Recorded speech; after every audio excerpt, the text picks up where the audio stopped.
Yo, yo, yo, what's up mga boss, mga bay?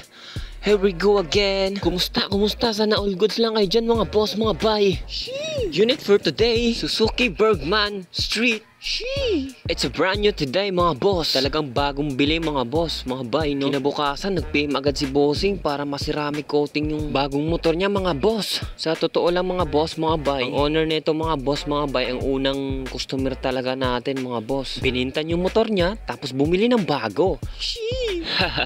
So maiba tayo mga bossing. Nagsisimula na nga pala ako nagkabit ng detailing tape mga boss, mga bay, no? Brand new naman siya mga boss, hindi na ako naghuhugas. Pero nag-prep ako ng maayos mga boss kasi pagkasa maraming oil mga boss eh. At siya nga pala mga boss, mga bay, no? Medyo masikip yung pwesto natin dito mga boss. Pero ayos lang mga boss, mga bay. Gagawa tayo ng paraan yan, matik. Actually, nagbibinta nga pala si owner ng okay-okay mga boss. At medyo napatingin ako pero hindi ko na tinuloy. So, 3 layers pa rin tayo mga boss, mga bay, no? Sa ceramic coating natin. At yung video natin mga boss, hindi masyadong mahaba, no? Pero kasi alam nyo na, masikip mga boss eh. Mahirap mag-video-video talaga eh.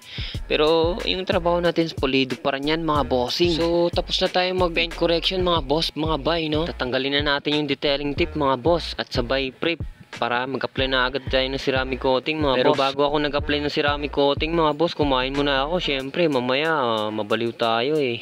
So, ito na yung unang patong natin ng ceramic coating mga boss, mga bay, no? Pero bago ang lahat, maraming salamat sa totoong suporta sa inyo mga boss, mga bay. So again mga boss, mga bay, pasensya na kayo sa background natin today mga boss ha. Medyo mainit talaga pwesto natin mga boss kasi pinatay ko yung electric fan mga boss eh. Bawal kasi sa ceramic coating yan yung mahangin at maalikabok. So lahat ng mga parts mga boss, pinahiran talaga natin ng ceramic coating yan, ano? Yung ibang parts mga boss hindi ko na tinanggal, lalo na yung tapaludo mga boss kasi pag brand new medyo malutong pa yung mga tornilyo eh. Baka masira ko pa mga boss, mga bay, no? Brand new pa naman.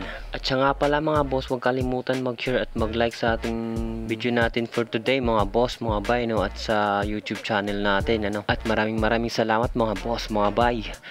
Makikita sa ilaw natin mga boss, mga bay, kung gaano kapulido yung gawa natin, ano? So lahat yan mga boss, mga bay, no? Pati mga plastic or trim mga boss, pinahira natin yan, lalo na yung sa harapan ng manubela mga boss. So hindi pa tayo tapos mga boss, mga bay, no? Pero kitang kita na yung pulido natin, ano? At siya nga pala mga boss, mga bay, no? Yung pintura niya mga boss, napansin ko eh. Pag nailawan mo siya mga boss or natamaan siya ng ilaw, nagiging silver siya, no? Pero sa personal mga boss, brown color talaga siya. Pero pag titigan mo yung glitters niya, may pagka-silver mga boss eh. So ang galing. Saka yung kulay niya mga boss, pang forma talaga. Yung alam mo na yung may lakad kayo, yung ganun. Baga dagdag pogi points mga boss, mga bay. At saka mga boss, mga bay, iba talaga pag napahiran na yung plastic ng ceramic coating mga boss, nagiging glossy siya.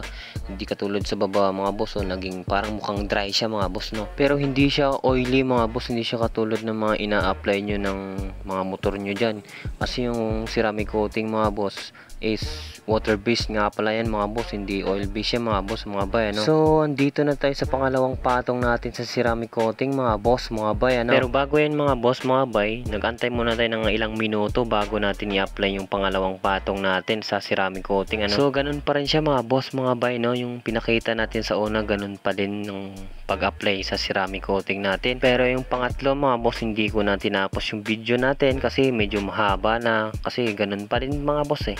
Tsaka andito naman yung owner mga boss, nakikita naman niya. At sana mga boss, mga bay, no, nagustuhan nyo yung video natin at sa service natin for today mga boss, mga bay. At huwag magkalimutan mag-share at mag-like sa ating video natin for today mga boss, mga bay. So hanggang dito na lang ako mga boss, mga bay, no? At i-finish ko na mga boss yung gawa natin, ano? At sana more client pa din tayo mga boss, mga bay. At pupuliduhin pa rin natin mga boss hanggang sa muli nating pagkikita. Paalam!